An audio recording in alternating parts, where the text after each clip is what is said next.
إن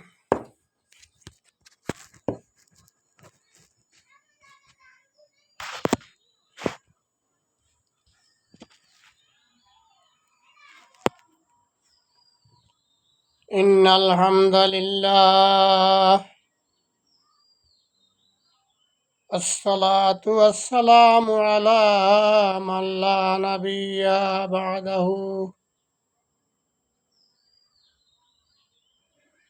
وعلى آله وأصحابه وأهل بيته أجمعين.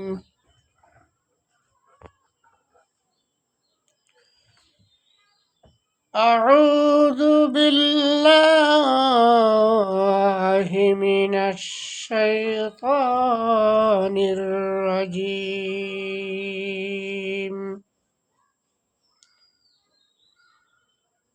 بسم الله الرحمن الرحيم. إن الله وملائكته يصلون على النبي يا أيها الذين آمنوا صلوا عليه وسلموا تسليما. اللهم صل على محمد وعلى آل محمد كما صليت على إبراهيم وعلى آل إبراهيم إنك حميد مجيد. اللهم بارك على محمد وعلى آل محمد كما باركت على إبراهيم وعلى آل إبراهيم إنك حميد مجيد.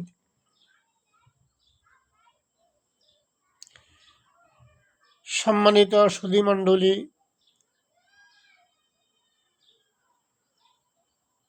দিনী ভাই ও বোনেরা, আসসালামু আলাইকুম ওয়া রাহমাতুল্লাহি ওয়া বারাকাতুহু।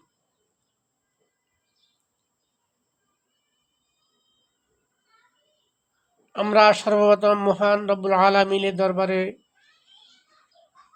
শ্রদ্ধা অবনত কণ্ঠে শুকরিয়া জ্ঞাপন করি,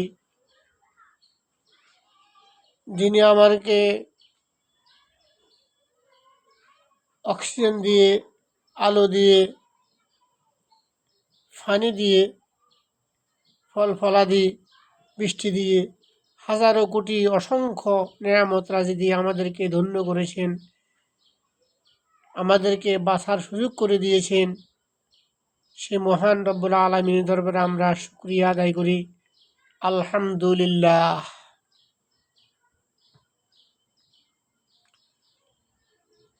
অগণিত দরুদ ও সালাম বিশ্ব মানবতার মহান শিক্ষক বিশ্বনবী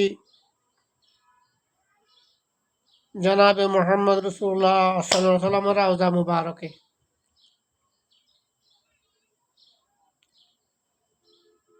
যার আনিত আদর্শ আল কোরআন দিয়ে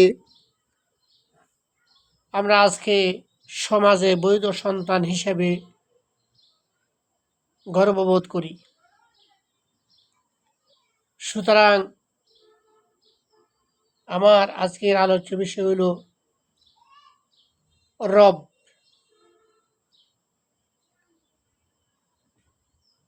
আল্লাহ রাব্বুল আলামিন যখন আলমে আরওয়াহার মধ্যে সকল রূহকে একসাথ করে জিজ্ঞাসা করেছিলেন,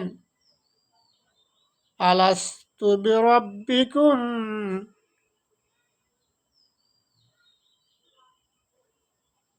আমি কি তোমাদের প্রভু নয়? আমরা সমস্বরে সবাই বলেছিলাম অলু বালা, অবশ্যই আমরা আপনার প্রভু। এখন প্রভু, রব, এই রবের অর্থ কি?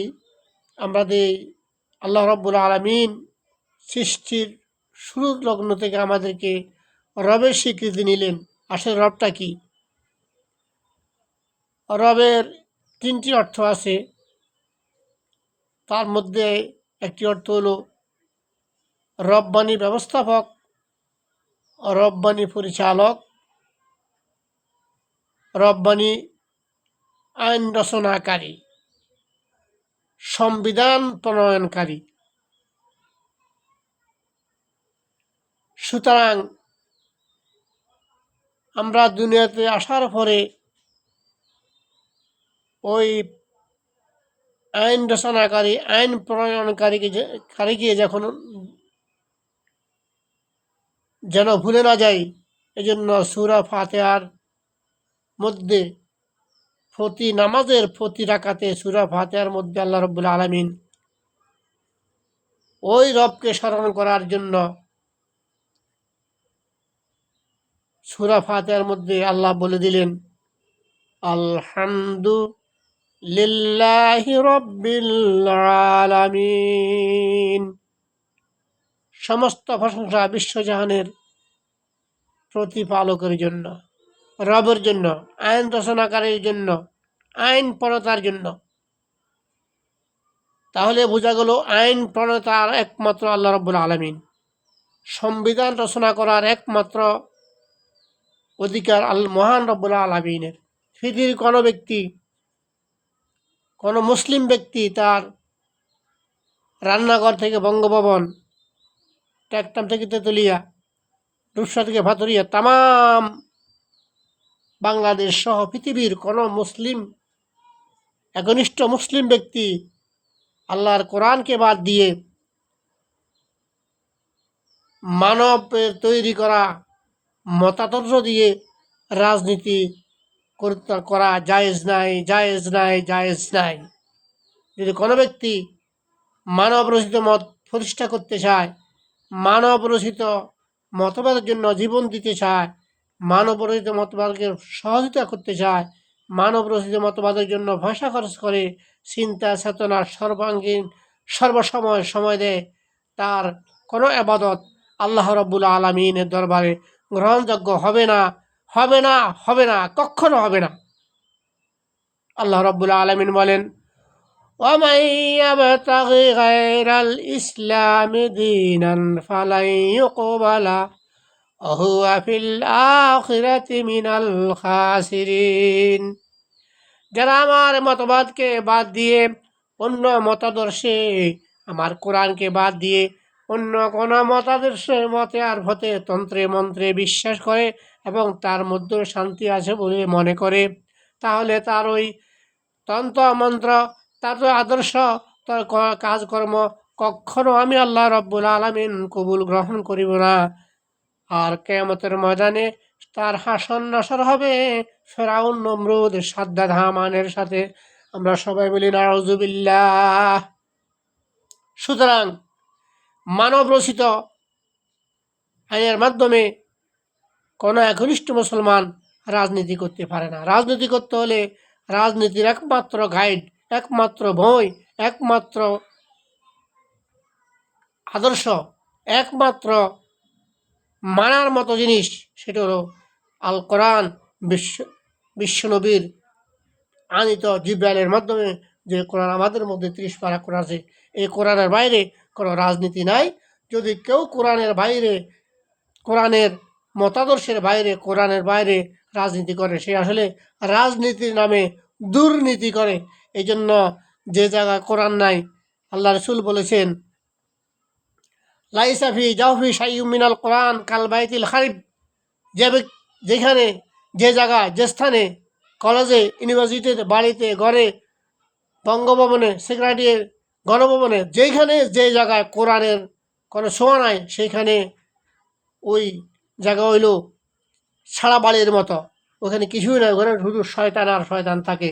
সুতরাং কোরআন বাদ দিয়ে রাজনীতি যদি করা হয় ইমান থাকবে না, মুসলমান হওয়া দূরের কথা, মুসলমান নামগন্ধ থাকবে না। সুতরাং আমরা কোরআন বাদ দিয়ে রাজনীতি করার কোনো চিন্তাও করব না।